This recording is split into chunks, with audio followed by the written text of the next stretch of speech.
अपना काली के गुलाबी रंग गुलाब सो रंगे भी अपना काली के कोने फूल ओढ़ाए भी माँ के कोने फूल पहिराए कोने फूल सो करब सिंगार काली के हो कोने फूल सो करब सिंगार काली के अपना काली के अपना काली के गुलाबी रंग गुलाब सो रंगे भी अपना काली के बेली फूल ओढ़ाए भी माँ के चमेली फूल पहिराए अड़हुल सो करब सिंगार काली के हो अड़हुल सो करब सिंगार काली के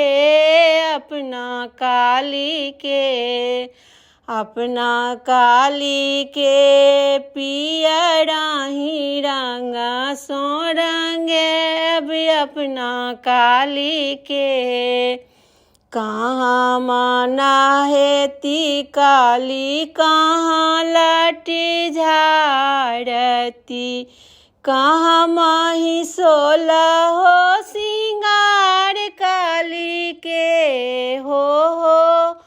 कहाँ माही सोला हो सिंगार काली के अपना काली के अपना काली के चंपाही फूल सो रंगे भी अपना काली के अपना काली के चंपाही फूल सो रंगे भी अपना काली के गंगा नहेती काली बाटे लटी झाड़ती गहबर में सोलह हो सिंगार काली के हो गहबर में सोलह हो सिंगार काली के अपना काली के अपना काली के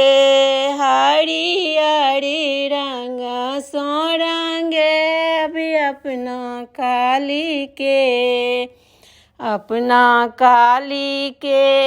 हरियरी रंग सो रंगे भी अपना काली के।